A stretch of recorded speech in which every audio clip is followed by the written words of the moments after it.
देवों के देव महादेव के चरणों में प्रणाम करती हूँ, मेरा प्रणाम स्वीकार हो। माता पार्वती के चरणों में प्रणाम करती हूँ, मेरा प्रणाम स्वीकार हो। सभी देवी देवताओं के चरणों में प्रणाम करती हूँ, मेरा प्रणाम स्वीकार हो। हर हर महादेव। गुरु भाई बहनों, आज हम अत्याचारी बहू के कथा सुनाएंगे। गुरु बहना कथा सुन रहे हैं तो पूरा सुनिए, आधा अधूरा नहीं सुनिए। आधा अधूरा सुनने से शिव गुरु का अपमान होता है और पूरा सुनने से ज्ञान होता है। एक गांव में एक रामू नाम के आदमी था। वह अपने पत्नी और बूढ़ी माँ के साथ रहता था। रामू अपने माँ और पत्नी से बहुत प्यार करता था। रामू अपने माँ को एक भी काम नहीं करने देता, जो कि रामू एक किसान था। खेत पर काम करने जाता तो अपनी पत्नी से कह के जाता था, माँ को ख्याल रखना, मैं जा रहा हूँ। पति को जाने के बाद उसकी पत्नी अपनी सास से सारा काम करवाती थी। जब उसका बेटा आ जाता तो तब पलंग पर बैठा देती और तेल लगाने लगती थी, पूरा सेवा करने लगती थी दिखाने के लिए।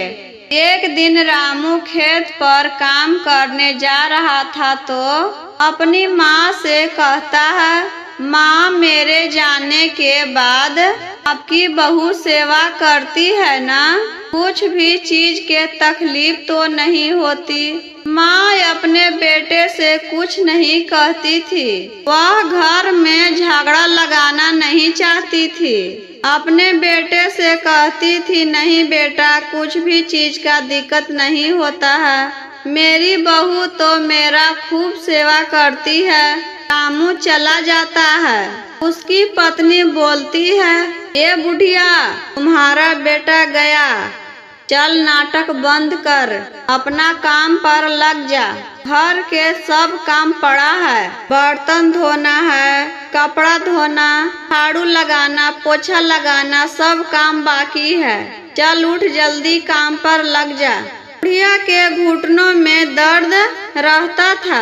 कहती है, रुक जा बहू, मेरा पैर बहुत दर्द दे रहा है, थोड़ा रुक जा। उसकी बहू कहती है, चल चल ड्रामा बंद कर।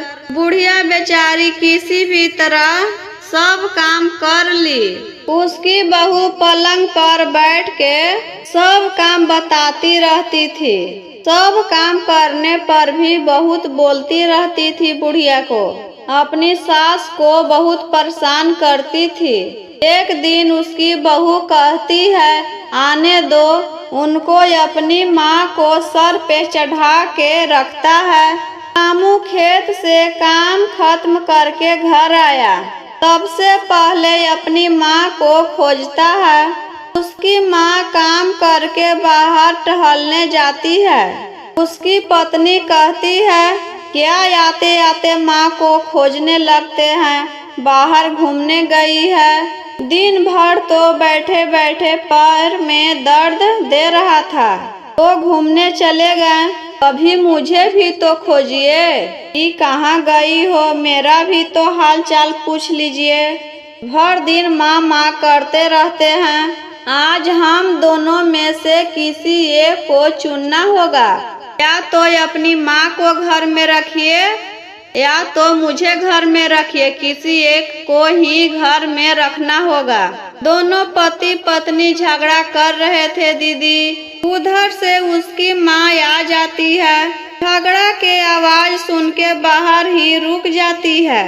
रामू कहता है, इतना बुढ़ापा में कहाँ जाएगी, माँ क्या करेगी। उसके घुटनों में भी दर्द रहता है। कुछ भी हो, कहीं भी जाए, उनको घर से निकाल दीजिए, नहीं तो हम जहर खा के मर जाएंगे।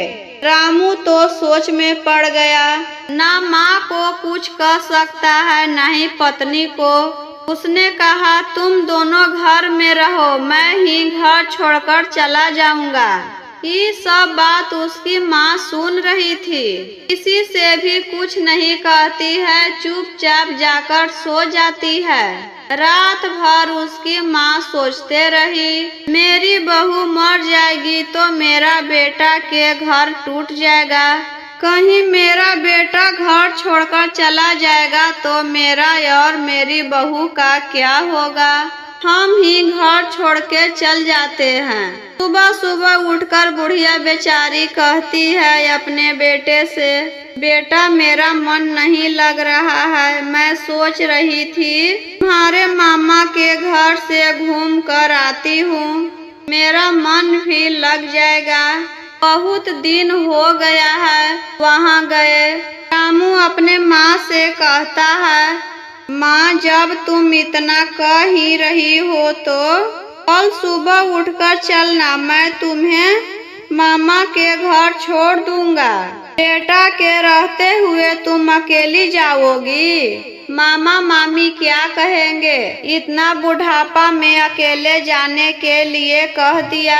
उसके माँ रामू से कहती है, बेटा मैं अकेली चल जाऊंगी, तुम क्यों मेरी चिंता कर रहा है। ऐसे भी तुमको खेत में बहुत काम है, तुम काम कर लो, मैं चली जाऊंगी। वहाँ से उसकी माँ एक दो कपड़ा लेकर चली जाती है। कुछ दूर आगे जाने के बाद वह थक जाती है दीदी। एक पेड़ के नीचे जाकर बैठ जाती है और रोने लगती है। रोते रोते शंकर भगवान को याद करती है। कहती है, भगवान आप कहाँ हो, आप हमको अपने शरण में बुला लीजिए।